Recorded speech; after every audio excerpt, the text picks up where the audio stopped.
They say if you listen closely enough, you'll hear the truth. But what if the truth is whispered in contradictions, in sighs, in long pauses between words that don't match what's felt? You've been taught to be the good guy, to respond kindly, to listen carefully, to never raise your voice, to always say the right thing. Maybe you've believed that if you just understood her better, if you listened hard enough, if you gave her everything she asked for, she'd love you more. But the reality is colder and more seductive than that. Because the truth isn't in what she says. The truth lies in what she desires, and what she desires doesn't always make sense. You've felt it, haven't you? That moment when you did everything right, brought the flowers, gave her space, gave her attention, gave her control, and yet she grew distant. The warmth that once wrapped around you both like a blanket turned into cool detachment. And in the back of your mind, a haunting question echoed. What did I do wrong? Arthur Schopenhauer wasn't romantic. He was raw. He believed that love, especially female desire, was not about poetry or promises. It was about biology, evolution, the silent force beneath the surface that selects, that tests, that chooses not with reason but with instinct. She says she wants peace, but her body leans into chaos. She claims to value sensitivity, but her breath quickens around certainty. She tells you she wants a man who listens, but she dreams of the man who leads. And the cruel irony, she might not even know it herself. Women don't lie intentionally. They simply echo what they're supposed to say. Their social self has learned to smile, to soften, to soothe. But behind that curated grace, a deeper force is at work. A biological radar, constantly scanning for strength, for certainty, for the one who won't crumble at her contradictions. Remember Alex. He was kind, reliable, always there when needed. Everyone loved Alex, except the woman he adored. The more he gave, the more she pulled away. He became her emotional furniture. Comfortable, familiar, but utterly forgettable. Meanwhile, Jason, with his quiet confidence, who didn't flinch when she tested him, who didn't beg for her affection. He haunted her dreams. Why? Because Jason didn't chase her approval. He stood firm in who he was. And that's what she felt. Not what she said, not what she posted online, not what she told her friends.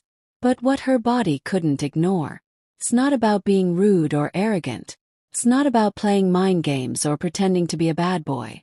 It's about one thing: authenticity. When you silence your truth to keep her comfortable, you start to vanish. When you say yes just to avoid tension, you become replaceable. And when you turn your back on your instincts, thinking it will earn you love, you sacrifice the very magnetism that sparks desire. Have you noticed the pattern? First, she's wild about you. You're exciting, unpredictable. She's intrigued. But then you try to be perfect. You stop saying what you think. You soften your edges.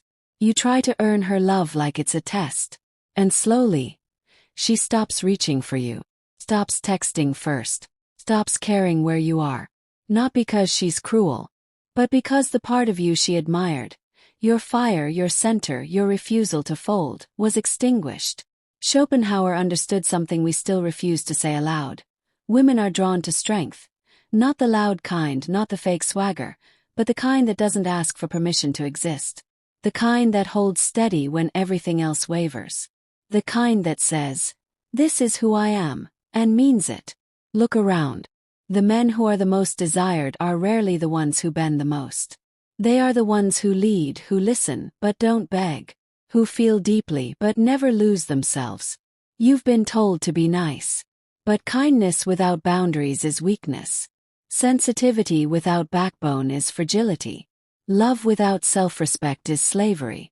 And here's the romantic tension you never expected. The more you become the man who doesn't need her, the more she wants to stay. The moment she feels your love is a choice, not a plea, she relaxes into it. Because only when she knows you could leave but choose not to, only then can she trust that what you give is real. Mystery isn't manipulation. It's the natural result of a man who doesn't explain himself away.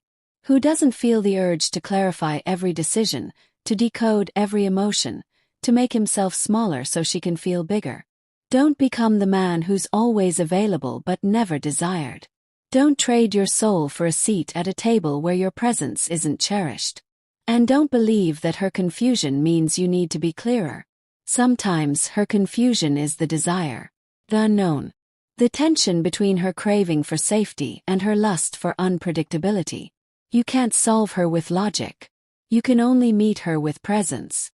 So I ask you now, how many times have you muted your truth just to keep her affection? How many times have you tried to fit in instead of standing tall? And how many times have you given away your power thinking it would buy you love? Let this be the end of that version of you. Be the man who speaks less but means more. Who offers affection but never trades it for attention. Who can be alone but is magnetic in a room. Not because you followed the formula but because you are the formula. Presence, purpose, power. You don't have to be cruel, but you must be real. Because the woman who is truly ready for you is not looking for a puppet. She's searching for a flame. Something wild enough to warm her.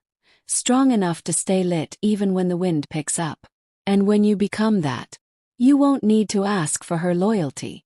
You won't need to chase her words.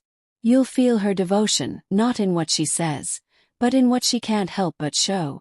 So stop asking, what does she want?